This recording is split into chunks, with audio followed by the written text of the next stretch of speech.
Guérison intérieure. Bienvenue dans le podcast qui vous accompagne à transformer votre relation à la mort et à la maladie longue pour faire émerger tout votre potentiel de guérison. Le fil de la vie forme des boucles à l'infini. À travers vos témoignages, vos partages, je mets en écho ces boucles et vos récits pour servir notre éveil à la vie. Nous parlons de nos doutes, de nos peurs, de ce qui nous donne confiance, de ce qui nous nourrit, de notre parcours de résilience. Comment traverser le plus sereinement possible notre vie, quelles que soient nos épreuves? Comment trouver la force d'avancer? Comment arrêter de ressasser? Comment tisser notre nouveau maillage intérieur avec les fils que l'on récupère en chemin? J'espère de tout cœur que vous trouverez dans cet espace de quoi nourrir ces questionnements, de quoi nourrir votre corps et votre âme de force et de calme pour progresser vers plus de sérénité. Je m'appelle Adèle, accompagnante dans le fil de votre vie. Ma mission est de vous permettre d'ouvrir plus de place à la légèreté, au calme et à l'apaisement dans ces périodes de tumulte. Pas à pas, vous apprendrez à apprivoiser la peur et la maladie afin de pouvoir vivre et évoluer avec.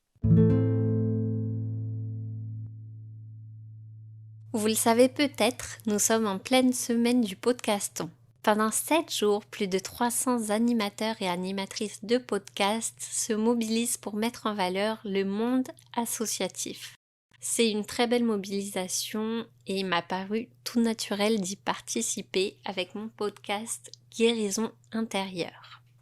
Le 25 mars, j'ai invité Patricia de l'association Envie de résilience. Aujourd'hui, c'est au tour de Sophie de l'association Femmes Chefs d'entreprise que j'accueillerai juste après. Donc pourquoi cette association ? Parce que ça fait 4 ans maintenant que j'ai découvert l'antenne du Tarn FCE au travers des soirées réseau proposées une fois par mois. Il y a toujours un événement qui peut être aussi bien une découverte comme une entreprise locale qu'une conférence sur des thèmes précis. Donc pour rentrer dans du plus concret, depuis que j'y suis, ça peut aller de la découverte du yoga du rire, par exemple, de la visite d'une imprimerie locale à la conférence sur comment rebondir après l'échec ou encore savoir lire un bilan comptable. Donc c'est vraiment très très large et c'est toujours associé à un moment convivial autour d'un resto. Ce que j'y ai trouvé de plus par rapport à d'autres réseaux, c'est une véritable relation d'aide et de soutien de femme à femme. Un co-développement réellement voulu où chacune de nous est amenée finalement à grandir et à partager son savoir, quelle que soit la taille de l'entreprise. C'est maintenant au tour de Sophie. Bonjour Sophie et merci d'avoir répondu présente à mon invitation pour ce podcast, tout spécialement prévu du coup pour le podcaston. Déjà, t'es tout récemment présidente de la délégation du Tarn FCE. Voilà, est-ce que tu peux te présenter en quelques mots et voilà. Mais écoute, merci Adèle pour m'avoir invitée et pour pouvoir parler de effectivement l'association Femmes Chefs d'entreprise. Donc effectivement, je suis nouvellement élue présidente de la délégation du Tarn. Donc j'ai créé mon entreprise moi il y a 5 ans. Je suis DRH externalisée à temps partagé, membre d'un réseau qui s'appelle Bras droit des dirigeants et j'accompagne à ce titre des dirigeants de TPE-PME dans la gestion opérationnelle des ressources humaines. Pour revenir à FCE, donc FCE, c'est Femmes Chefs d'entreprise, c'est une organisation interprofessionnelle et non gouvernementale qui est née en France il y a plus de 75 ans. Ouais, ça fait quand même pas mal de temps. Tout à fait. Alors pour revenir peut-être un peu sur l'histoire, Adèle, de FCE, donc paradoxalement, les femmes ont acquis le droit d'exercer des activités commerciales et de diriger des entreprises, d'entrer dans les instances économiques avant même de pouvoir exercer leur droit de vote et d'éligibilité politique. Donc, dès 1883, par exemple, elles obtiennent le droit d'être électeurs éligibles aux tribunaux de commerce. En 1898, celui d'être élu aux chambres de commerce, avec donc le droit d'être éligible en 1924. En réalité, en fait, il faudra attendre le lendemain de la Seconde Guerre mondiale pour que les femmes obtiennent le droit de vote politique et qu'une femme, Yvonne Edmond-Foinan, maître des forges, soit élue dans une chambre de commerce, en l'occurrence celle de Paris, en 1945, en décembre 1945 exactement. Puis en 1947, elle sera élue au comité directeur du CNPF, c'est-à-dire ce qui est devenu aujourd'hui le MEDEF. Donc, Madame Foinan est pionnière en matière de participation des femmes à la gouvernance économique. C'est une femme chef d'entreprise qui, comme les autres femmes, perçoivent les difficultés de chacune à se faire admettre dans les groupements professionnels et à entrer dans les fonctions officielles. Donc sa réponse, elle résidera en la création, en 1945 donc, de l'Association des femmes chefs d'entreprise, avec pour vocation d'inciter la prise de responsabilité des femmes dans les mandats patronaux, d'informer et de former ses membres, de promouvoir la solidarité, l'amitié et le partage d'expériences au travers de liens privilégiés. À ce titre, et comme toute son action, Yvonne Edmond-Foinan jouera un rôle fondamental dans la création de réseaux et d'associations de femmes chefs d'entreprise en France, en Europe et dans le monde. Voilà un petit peu pour déjà l'historique de la création des FCE France. Merci pour cette présentation. C'est vrai que du coup, on voit que ça a pris énormément de temps. On a dû empiler des pierres sur des bases qui n'étaient pas encore posées. Donc maintenant, voilà, le but de l'association, il me semble que c'est vraiment, voilà, de promouvoir le travail des femmes dans la société et les droits, tout simplement, de la femme dans la société, quel qu'il soit. Et au niveau de l'association, bah moi je vous ai connu sur l'antenne du Tarn, du coup, mais Oui. ça va bien plus loin que ça, hein, en fait, non? Alors effectivement, aujourd'hui, en quelques chiffres, donc déjà pour la délégation du temps, la délégation fêtera ses 25 ans d'existence en 2024. FCE aujourd'hui représente 500 000 adhérentes dans le monde, 2000 en France et nous sommes environ 25 aujourd'hui dans le Tarn avec un objectif d'être à 30-35 d'ici la fin de l'année. Donc, ce qu'on peut dire aussi, c'est qu'aujourd'hui, donc, toutes les femmes FCE participent au développement économique de leur pays. Donc, par-delà les frontières et les disparités, elles défendent avant tout les entreprises et la représentation des femmes dans toutes les instances de décision économique. Donc ça, c'est au niveau de notre territoire, de notre pays, de l'Europe, du monde. On va dire que, voilà, on est toutes là pour défendre la représentation des femmes dans les instances de décision économique. Donc c'est aussi politique. Alors non, c'est une association apolitique. Donc l'idée, c'est plutôt effectivement d'inciter nos adhérentes à se positionner sur des mandats afin d'asseoir les femmes dans les institutions économiques et donc de renforcer leur représentativité ainsi que celle de FCE. Alors concrètement, les mandataires, qu'est-ce qu'on fait en tant que mandataire? Donc déjà, les mandataires, ce sont des entrepreneurs, entrepreneuses, des cadres dirigeants, dirigeantes, des responsables d'entreprise en activité ou des jeunes retraités qui s'engagent bénévolement pour représenter les entreprises dans différentes instances territoriales de la société civile.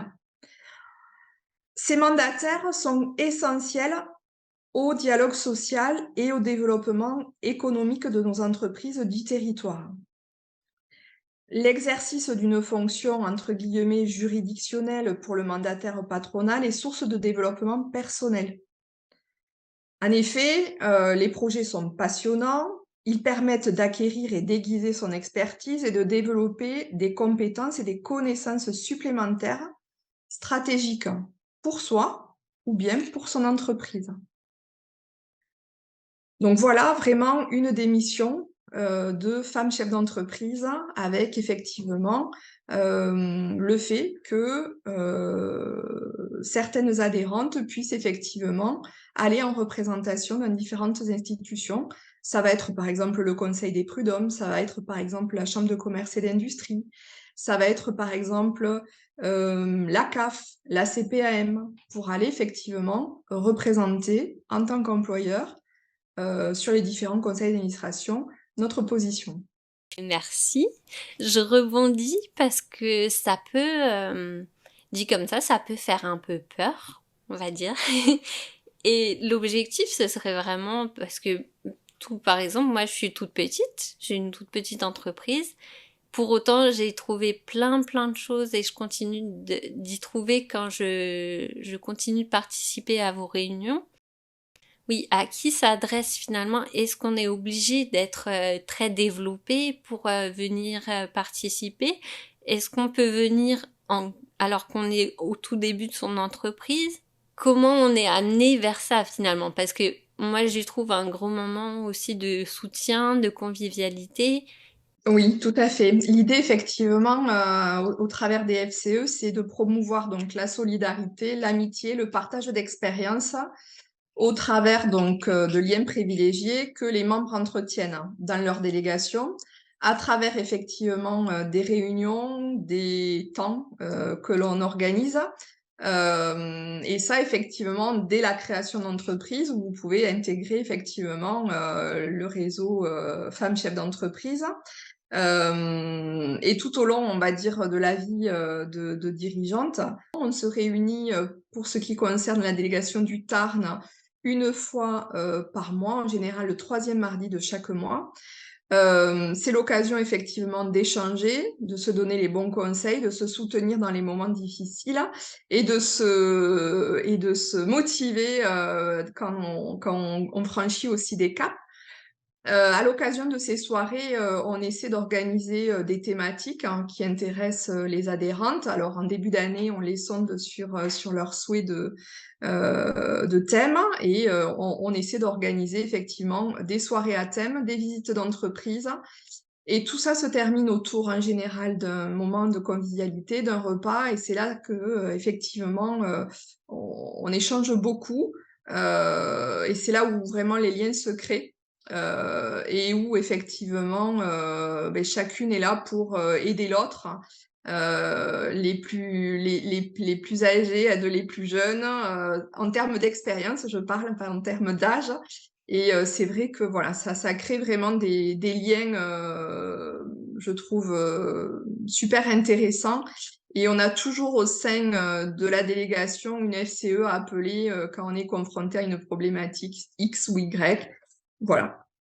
C'est vrai que j'ai pu le constater, en tout cas moi-même.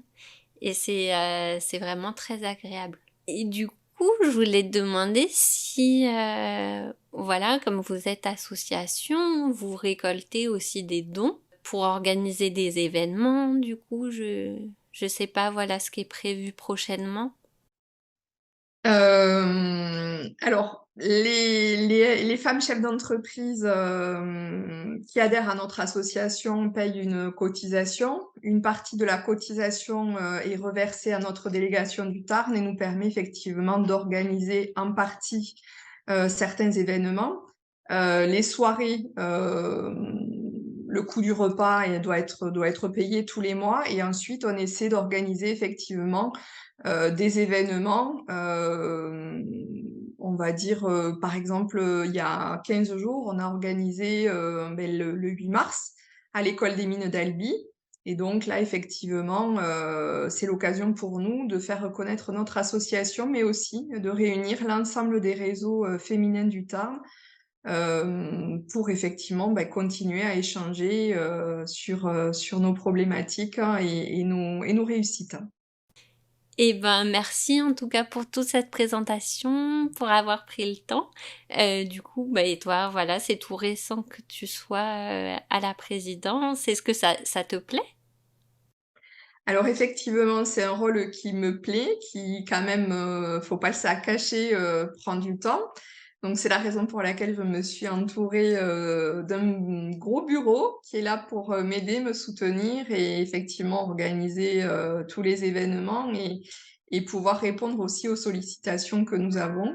Donc voilà, c'est un rôle très intéressant. Donc je suis là pour 2 ans pour, accompagner au mieux, la délégation, du Tarn. Est-ce que tu aurais envie d'ajouter quelque chose ou est-ce que ça te va? Alors peut-être, expliquer, l'insigne des FCE, qui Ah est un oui. petit peu particulier. Donc il y a 3 choses au niveau de cet insigne. Le premier, donc c'est les ailes de Mercure qui sont la représentation du commerce, de l'industrie et des arts, les domaines de compétences et d'action en fait des femmes chefs d'entreprise. Ensuite, donc, on a le bâton d'Esculape qui va rappeler la fonction de commandement requérant maîtrise et préoccupation constante de la concorde. Ensuite, donc, on a le serpent qui est symbole de renaissance perpétuelle, de force, de santé et support de notre espoir de vie. Donc voilà les 3 symboles représentés à travers donc l'insigne des femmes chefs d'entreprise.